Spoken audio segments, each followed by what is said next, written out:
यह विडंबना है कि समृद्धि के सूचकांक जो हैं वो धन से और ऐश्वर्य से गिने जाते हैं। अगर समृद्धि का सूचकांक प्रकृति की कृपा, अगर समृद्धि का सूचकांक धर्म की मर्यादा, अगर समृद्धि का सूचकांक संस्कृति की उन्नतता और अगर समृद्धि का सूचकांक वातावरण की शुचिता के आधार पर हो तो भारत का सबसे समृद्ध राज्य है उत्तराखंड।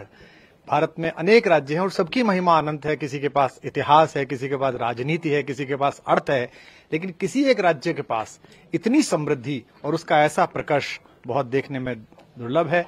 हम उन सौभाग्यशाली लोगों में से हैं जिन्होंने 25 वर्ष पूर्व अपनी युवता में इस राज्य का संघर्ष देखा था और उसमें जिस प्रकार मातृशक्ति ने आगे बढ़कर भाग लिया और जिस प्रकार इस राज्य की संकल्पना को पूर्ण किया। सबसे पहले तो मैं उन सब हुतात्माओं को अपनी श्रद्धांजलि देता हूं जिनके कारण उत्तराखंड जैसे एक श्रेष्ठ राज्य का सृजन हुआ, जिनकी कल्पना साकार हुई और इसको बनाने में जिन सब की योजनाएं लगी हैं उनको बहुत शुभकामनाएं। अब ये बहुत शुभ संकल्प है कि एक युवा नेतृत्व के हाथों में, एक ऐसे मुख्यमंत्री के हाथों में जो स्वप्नद्रष्टा हैं, जो विनम्र हैं, जो सांस्कृतिक मर्यादाओं के प्रति सचेत हैं, धर्म के प्रति उन्मुख हैं, उन्होंने इस राज्य की कमान संभाली है और अब जिस तरह से प्रधानमंत्री जी के नेतृत्व में उत्तराखंड विकास के पथ पर है वो दृष्टिगोचर है।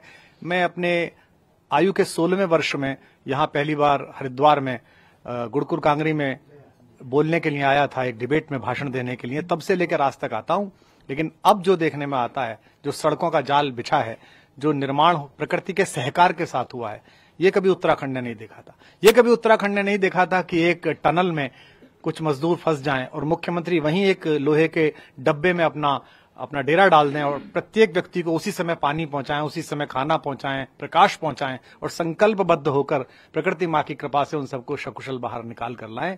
मैं इसके लिए सबको शुभकामनाएं देता हूं। विशेष रूप से मुख्यमंत्री जी को बहुत शुभकामनाएं देता हूं कि उनके नेतृत्व में ये प्रदेश उत्तरोत्तर प्रगति करे और देश भर के और विश्व भर के जो आस्तिक हैं, जो मांगलिक ध्वनियों में विश्वास करते हैं, उन सबसे अनुरोध करता हूं कि जीवन में कहीं भी जाइए लेकिन कुछ समय उत्तराखंड में गुजारिए और यहाँ की मर्यादाओं के साथ, यहाँ की सांस्कृतिक सीमा रेखाओं के साथ, यहाँ की धार्मिक शुचिता के साथ।